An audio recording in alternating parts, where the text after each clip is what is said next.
welcome to the review for our final exam. Today I'm going to be going over the study guide that I provided you all with. Our final exam is going to be in two portions. We have a multiple choice portion and a true-false portion.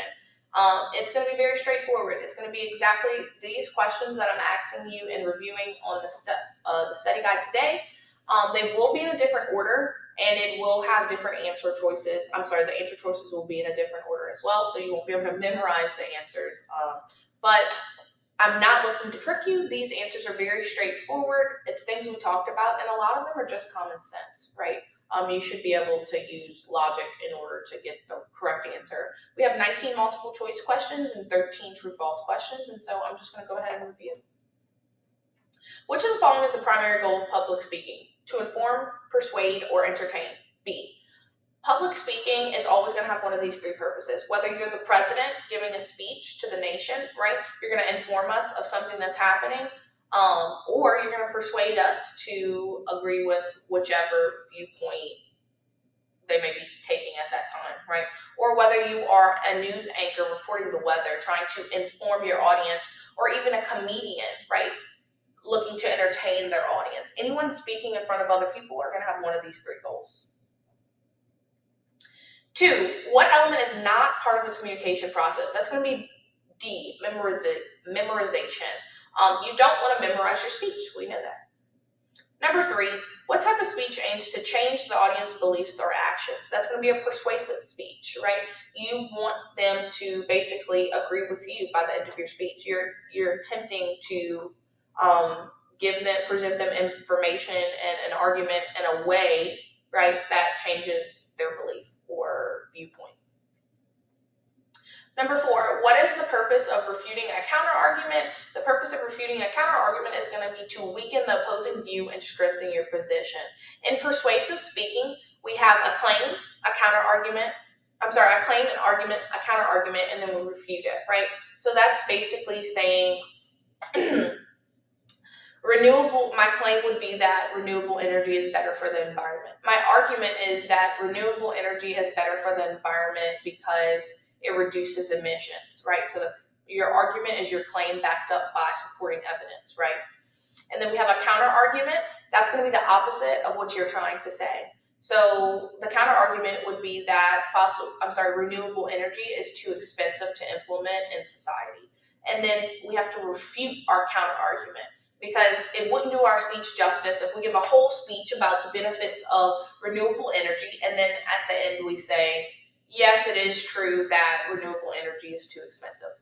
And then you leave it that way. But that would weaken your argument. But you would strengthen your argument if you address your counterclaim and then also refute it. So you would say something like, while it is true that renewable energy is initially more expensive, in the long run, right, so I say, yes, it may be true that some people believe this, but, right, that but is when you go to refute the counter-argument, but in the long run, fossil fuels saves us money as a society and also reduces emissions, right? So you want to address and refute that counter-argument, because when you ignore the counter-argument, it makes your audience seem that you haven't done your research, right? And so if I just research all of the benefits of renewable energy, but I don't address what my audience may be thinking, right? Especially in an environment like Southeast Louisiana, right? If I'm giving a speech about why renewable energy is wonderful, there's a lot of people thinking, hey, we have plants down here, so renewable energy would put fossil fuels, which is something that our Louisiana environment thrives on, gas vehicles, things like that, that's going to greatly impact our economy in Louisiana. And so the whole time they are thinking of rebuttals to your argument. And so if you're just talking about all the great things about renewable energy, but you don't address what the opposing view may be, then it weakens your argument. So what is the purpose of refuting a counter argument? It's going to be B, to weaken the opposing view and strengthen your position. What is the most effective way to reduce speech anxiety? That's going to be visualize success and rehearse, or practice, I feel like would be a better word. Yes, we're going to put practice on there instead.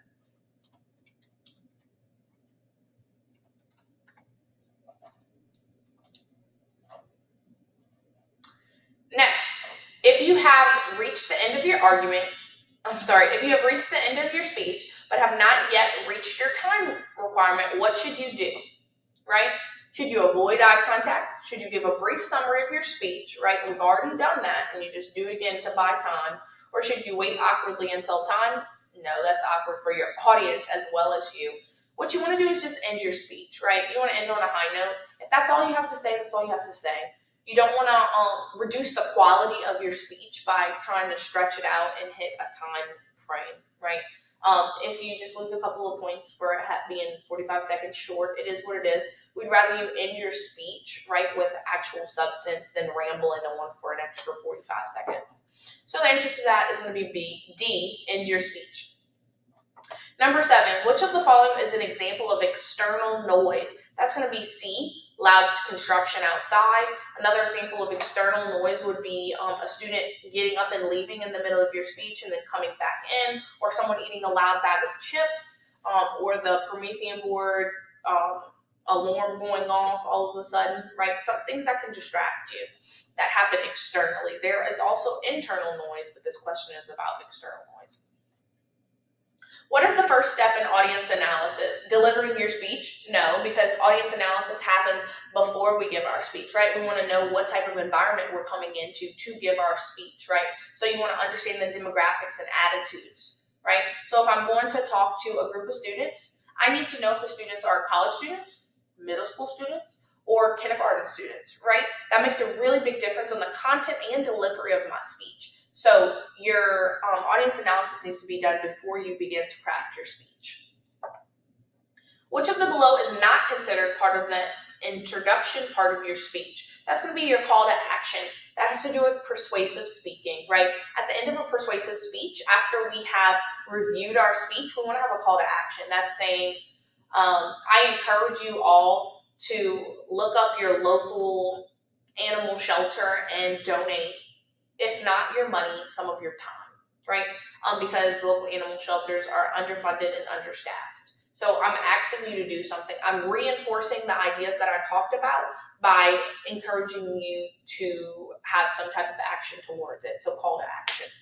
And that's going to be, like I said, in the conclusion of your speech. So it's obviously not in the introduction. What factor is not considered in demographic analysis? That's going to be speaking rate. That is verbal delivery. Demographic analysis, that's going to be cultural background, age, gender, region, different things like that.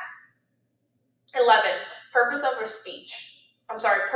introduction portion of your speech is to gain your audience's attention and preview the topic. That's B, right? That introduction, we talked about why we have attention getters. You want to grab your audience's attention in that introduction portion because we know that our audience decides if they want to hear what we want to say in the first 30 seconds of our speech. So what we want to do is gain their attention with that attention getter and then preview our speech so they know what we're going to talk about, and they will determine if they want to listen to what we have to say, right? So for number 12, what part of speech reinforces the central idea and leaves a lasting impression? That's going to be the conclusion.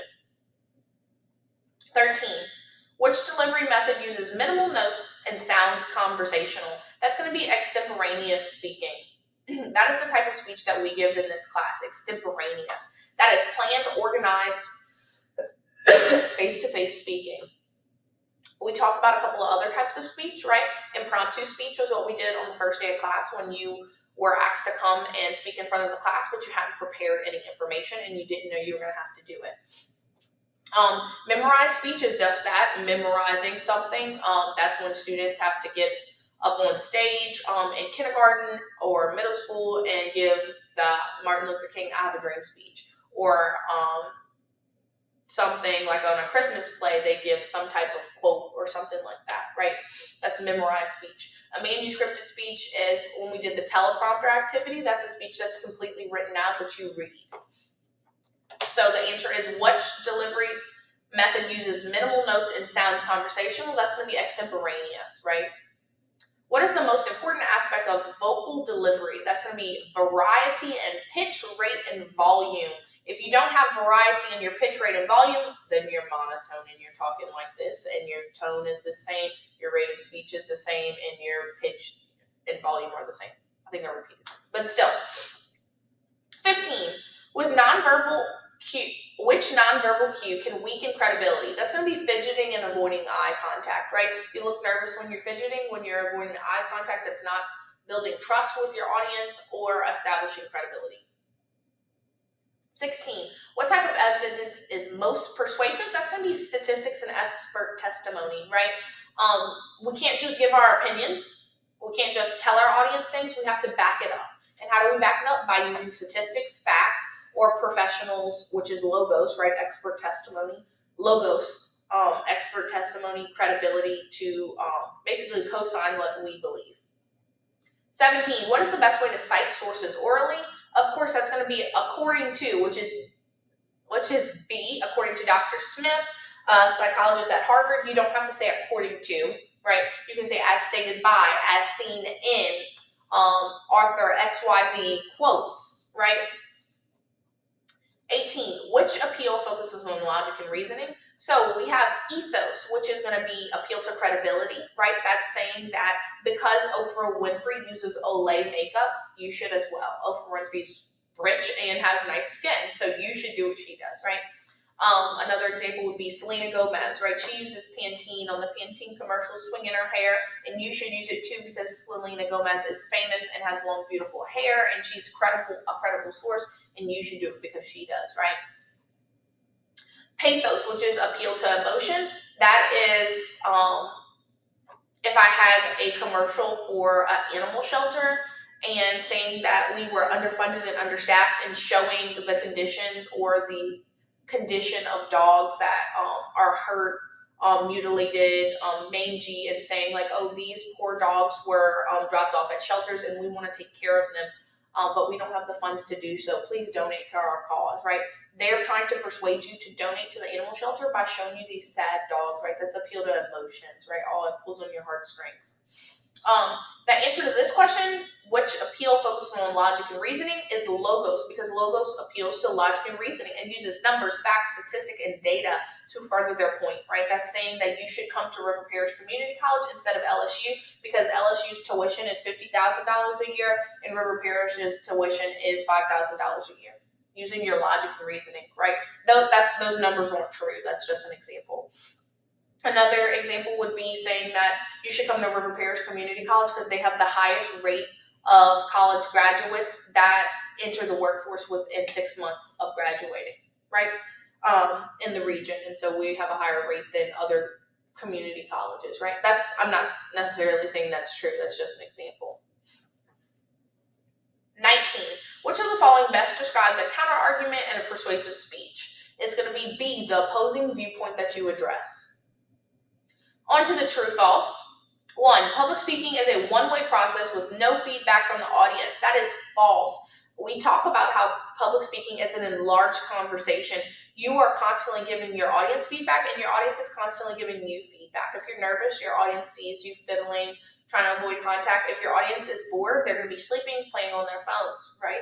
If your audience is engaged, they're going to have good body language. They're going to have good nonverbal cues, right? So that is a two-way process. Communication is coming back and forth, and even though your audience may not be speaking verbally.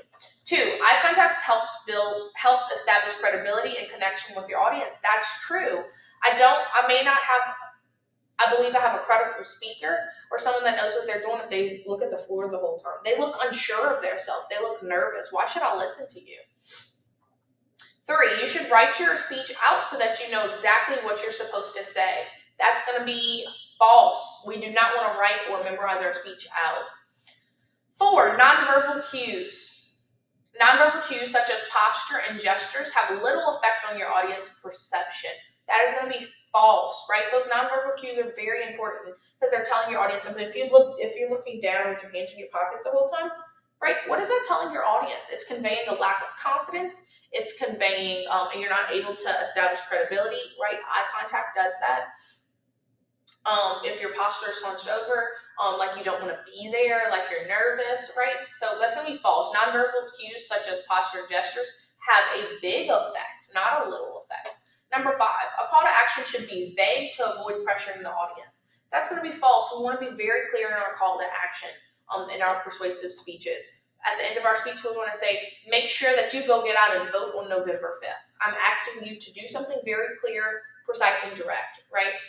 I encourage you all to look up your local animal shelter and volunteer sometime this year for the holidays because they're most busy, right? I'm calling you to action to tell you to do something, right? To reinforce what I talked about in my persuasive speech.